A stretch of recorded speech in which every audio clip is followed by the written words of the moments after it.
तो सबसे पहले आपको क्या करना है, इस वाइब्रेटर को चेक कर लेना है। ये वाइब्रेटर अगर सही है तो ये मतलब इसको बैटरी के साथ हम चेक कर सकते हैं, या तो डीसी पावर सप्लाई है तो उसके साथ भी हम चेक कर सकते हैं।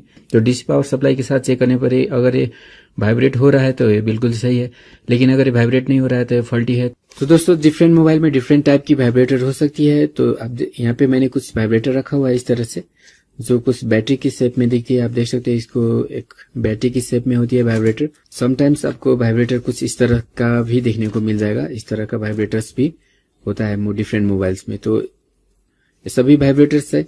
और चलिए मैं आपको यहाँ पे दिखा देता हूँ। हाउसिंग में भी आप देख सकते हो यहाँ पे एक वाइब्रेटर यहाँ पे रखा हुआ है, जिसका लेग या 2 लेग आप यहाँ पे देख सकते हो, जो मोबाइल के बोर्ड में टच होता है और फिर मोबाइल इसको इस पिन के थ्रू वोल्टेज देता है और एक काम करता है। किसी भी वाइब्रेटर को चलाने के लिए इसे हमें पॉजिटिव और नेगेटिव वोल्टेज देना होता है, और भी 3 वोल्टेज के करीब, यानी 3 से लेके 5-6 वोल्टेज तक हम इसको दे सकते हैं। उसके बाद ये वाइब्रेटर काम करने लगता है।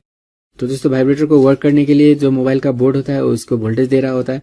तो अगर वोल्टेज नहीं मिले तो वाइब्रेटर काम करना छोड़ सकता है। तो इसीलिए समटाइम्स क्या हो जाता है, वाइब्रेटर सही हो जाने के बावजूद मोबाइल का जो बोर्ड है उसमें फॉल्ट आ जाने के कारण वाइब्रेटर का जो काम है वो नहीं हो रहा होता है। तो दोस्तों हम सबसे पहले जानते हैं मोबाइल में हम कैसे पता करें कि वाइब्रेटर का फॉल्ट है। तो अगर किसी मोबाइल में वाइब्रेशन नहीं हो रहा है, या लो वाइब्रेशन हो रहा है, या रैंडम वाइब्रेशन हो रहा है, यानी कि किसी भी टाइम पे वाइब्रेशन हो जा रहा है, तो इस तरह का प्रॉब्लम वाइब्रेटर से जुड़ी प्रॉब्लम होता है। तो इस तरह की प्रॉब्लम को आपको सॉल्व करने के लिए सबसे पहले क्या करना है, जैसे आपको मोबाइल का जो सेटिंग होता है उसको चेक करना है। इसके मोबाइल को वाइब्रेशन मोड में रखना है, वाइब्रेशन मोड को इनेबल करना है मोबाइल में। अगर ये सेटिंग इनेबल नहीं है तो वाइब्रेटर काम नहीं करेगा। सेटिंग सही होने के बावजूद भी अगर वाइब्रेटर काम नहीं कर रहा है तो उसके बाद आपको क्या करना है, क्लीन वाइब्रेटर लेग, यानी कि इस वाइब्रेटर का जो लेग है, इसको लेग तो नहीं बोल सकते, ये दोनों वायर है। लेग कुछ इस तरह से होता है जैसे मैंने आपको पहले दिखाया था। इस तरह का अगर लेग है तो इसको आपको क्लीन कर देना है। तो इस तरह का अगर वायर है तो उसको आप आयरन गर्म करके उसको रिसोल्व कर सकते हो। तो जो भी हो, अगर लेग है तो उसको क्लीन कर लेना है, लेकिन इस तरह का है तो उसको रिसोल्व कर देना है। उसके बाद क्या करना है, क्लीन वाइब्रेटर टिप। वाइब्रेटर में इस तरह का लेग होता है, उसको जोड़ने के लिए मोबाइल का जो बोर्ड होता है उस पर इस तरह का टिप बनाया गया होता है। तो आपको क्या करना है, इस लेग को भी क्लीन करना है और फिर इस टिप को भी क्लीन करना है। लेकिन वाइब्रेटर अगर इस तरह का है तो उसको आपको रिसोल्व करना है। तो इतना चेकिंग करने के बावजूद भी अगर वाइब्रेटर काम नहीं कर रहा है तो डीसी पावर सप्लाई देके हमें इस वाइब्रेटर को चेक करना होता है। और इसको डीसी पावर सप्लाई देके चेक करने के बाद अगर वाइब्रेटर काम कर रहा है तो बिल्कुल सही है, लेकिन अगर ये काम नहीं कर रहा है तो ये वाइब्रेटर फॉल्टी होता है और फिर हम इसको रिप्लेस करके दूसरा वाइब्रेटर लगा सकते हैं। लेकिन वाइब्रेटर रिप्लेस करने के बाद भी अगर काम नहीं बन रहा है तो उसके बाद आपको मोबाइल का बोर्ड को चेक करना होगा, तो उसके वीडियो में अलग से बनाऊंगा। तो अभी हम वाइब्रेटर को चेक करके देखते हैं। इसके लिए हमें डीसी पावर सप्लाई से इसे कनेक्ट करना होगा। तो अगर आपके पास अगर डीसी पावर सप्लाई नहीं है तो आप 3 वोल्ट का कोई सा भी बैटरी यूज करके इसको चेक कर सकते हो। इसे आप डीसी पावर सप्लाई से जोड़ के और इसको किस तरह से चेक किया जाता है इसकी इन्फॉर्मेशन मैं आपको देने वाला हूँ।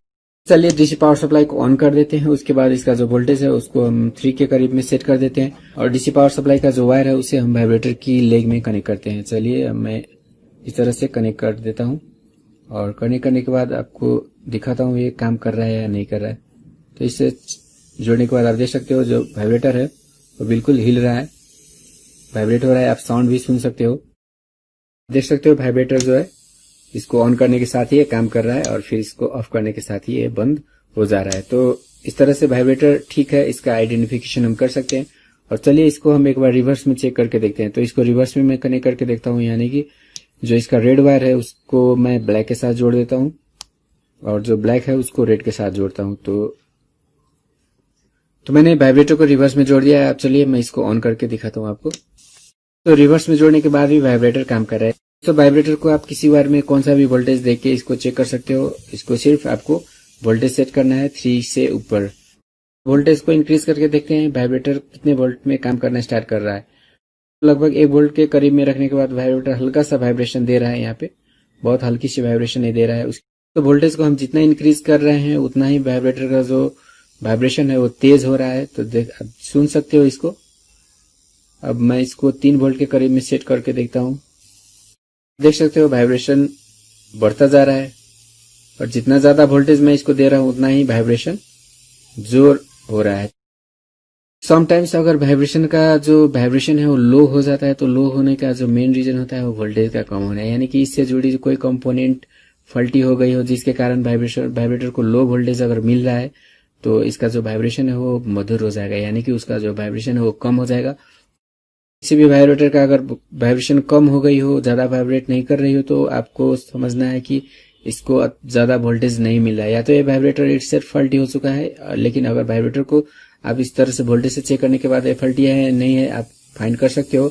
अगर वाइब्रेटर डीसी पावर सप्लाई के साथ अच्छा काम कर रहा है लेकिन मोबाइल में ज़्यादा अच्छी वाइब्रेशन नहीं दे रहा है, तो इसका मतलब आपको मोबाइल का जो कंपोनेंट होता है उसको चेक करना है, क्योंकि मोबाइल का कंपोनेंट खराब हो जाने के कारण इसको जो मिलने वाला वोल्टेज है वो कम हो जाता है और इसका जो वाइब्रेशन है वो भी धीमा। तो दोस्तों इस तरह से अगर वाइब्रेटर में कोई फॉल्ट है तो उसको आप आइडेंटिफाई कर सकते हो।